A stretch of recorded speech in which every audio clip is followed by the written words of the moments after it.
அனைவருக்கும் தமிழ்நாட்டு சமையலின் அன்பான வணக்கங்கள். எல்லாரும் எப்படி இருக்கீங்க? எல்லாரும் நல்லா இருப்பீங்க அப்படின்னு நினைக்கிறேன். வாங்க இப்போ நம்ம பதிவுக்கு போயிடலாம். இந்த பதிவு பார்த்திங்கன்னா மிகவும் அற்புதமான பதிவும் கூட. பெண்கள் மகாலட்சுமியின் அம்சம்னு சொல்லுவாங்க.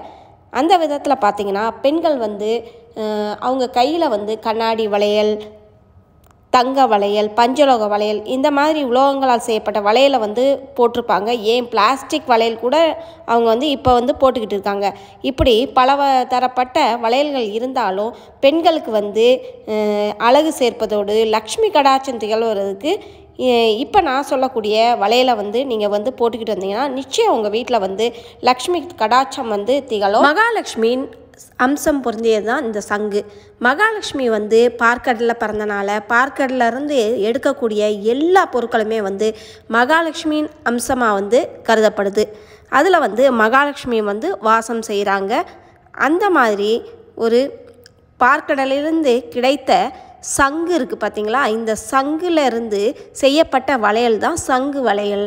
மகாலட்சுமி அதை அணிஞ்சிக்கிட்டதாக சொல்கிறாங்க. இப்போ நார்த் இந்தியாவில் பார்த்திங்கன்னா பெண்களுக்கு சீதனமாகவே இந்த சங்கு வளையலை கொடுப்பாங்களாம்.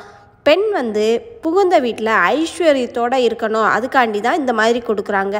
சங்கு வளையலை ஒரு பெண் கையில் அணியும் பொழுது அந்த பெண்ணின் கைகள் அதிர்ஷ்டமான கையாக மாறுது. இந்த வளையலை நான் அமேசானில் நான் ஆன்லைன் மூலமாக தான் வாங்கினேன். இந்த வளையலை நீங்கள் போடுவதன் மூலமாக நீங்கள் எந்த காரியம் தொடங்கினாலும் அந்த காரியம் சக்ஸஸ்ஃபுல்லாக முடியும். அது மட்டும் இல்லாமல் நீங்கள் அடுத்தவங்க நல்லா இருக்கணும் அப்படின்னு இந்த சங்கு வளையலை வாங்கி தானம் கொடுக்கும் பொழுது நீங்களும் நல்லா இருப்பீங்க, தானம் வாங்கினவங்களும் நல்லா இருப்பாங்க.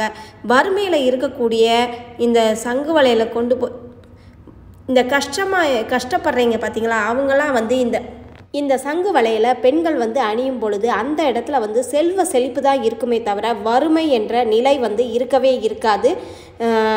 விஷ்ணு பகவான், சிவன், குபேரர் இவங்க எல்லாமே சங்கில் இருக்காங்க. அதனால சங்கால் செய்யப்பட்ட இந்த சங்கு வளையலை நீங்கள் பூஜை செய்யும் பொழுது நீங்கள் லக்ஷ்மிக்கு பிடித்தமான மருதாணி வைத்துக்கிட்டு கையில் சங்கு வளையல் போட்டுக்கிட்டு நீங்கள் பூஜை செய்யும் பொழுது அதனுடைய முழு பலனும் உங்களுக்கு கிடைக்கும்.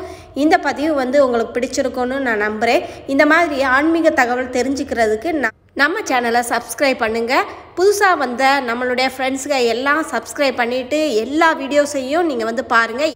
உங்களுக்கு எந்த மாதிரி வீடியோஸ் வேணும் அதையும் போடுங்க. உங்களுக்கு இந்த வீடியோ பிடிச்சிருந்தா ஒரு லைக் கொடுத்துக்கோங்க. உங்கள் ஃப்ரெண்ட்ஸுங்களுக்கும் ஷேர் பண்ணுங்கள். இந்த வீடியோ பற்றிய கருத்துக்களை எனக்கு தவறாமல் அனுப்புங்க. அடுத்த வீடியோவில் நல்ல ஆன்மீக தகவலுடன் சந்திக்கிறேன். நன்றி, வணக்கம்.